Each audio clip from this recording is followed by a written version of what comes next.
অনেকেই প্রশ্ন করে যে হল মালিকরা হলের পিছনে ইনভেস্ট করে না, ইনভেস্টটা করবে কোত্থেকে? তার তো সারা বছর মানে ওই যে গ্রাম দেশের কথায় কাওয়া ডাগাইতে হয়। ঈদের ছবি প্রধানত তো তুফান ভালো চলছে, তবে রিভেঞ্জের অবস্থাটাও খারাপ না, ছবিটাও খুব একটা যে খারাপ বানাইছে তা না। হয়তো ঈদে না দিয়া যদি তুফানের সাথে কন্টেস্ট না হইয়া এমনি সোলো পড়তো তাহলে এই ছবিটাও ভালো যেত। আর তুফানের ব্যাপারটা হচ্ছে যে বড় বাজেটের ছবি, এটার ক্যানভাসটা অনেক বড়, শাকিব খানের মতো আর্টিস্ট যেখানে আছে সেখানে স্বাভাবিকভাবে একটা রিসিপশন হয়েছে। তো মূল কথাটা হচ্ছে যে ছবিটার সেকেন্ড পোর্শনটা কি হবে সেই একটা কিউরিসিটি নিয়েই দর্শক হল থেকে বের হয়। এখন কথাটা হচ্ছে যে হল মালিকরা খুব যে লাভবান হচ্ছে তা না, এই জন্য হচ্ছে না।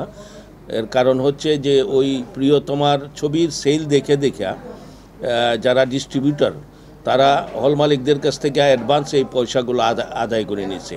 হয়তো হল মালিকরা লস খাবে না, হল মালিকরা পয়সা উঠবে, কিন্তু একটা ঈদে যে লাভ হওয়ার কথা, প্রিয়তমাতে যে লাভ হয়েছে এই লাভ এখানে হচ্ছে না।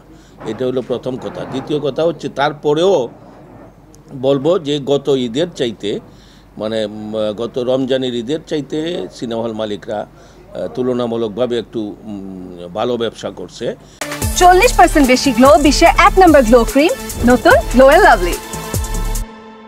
কিন্তু এই ব্যবসাটা যদি বছরে 3টা 4টা 5টা ছবি আসে তাহলে হল মালিকদের পোষায় যায়। একটা ছবি বছর ঘুরে আসলো, এটা নিয়ে কারাকারি হইল, আর মাঝখান থেকে ডিস্ট্রিবিউটার বেনিফিট নিয়ে গেল। হল মালিকদের তো সারা বছরই হল খোলা রাখতে হয়, ডিস্ট্রিবিউটারের মতো তো 2 সপ্তাহে কারবার শেষ হয়ে গেল তা তো নয়।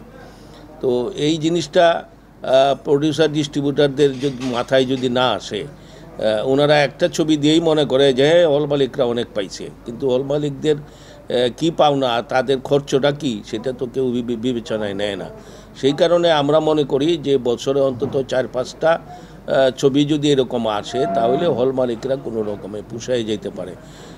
এখন অনেকেই প্রশ্ন করে যে হল মালিকরা হলের পিছনে ইনভেস্ট করে না, ইনভেস্টটা করবে কোত্থেকে? তার তো সারা বছর মানে ওই যে গ্রাম দেশের কথায় কাওয়া ডাগাইতে হয়।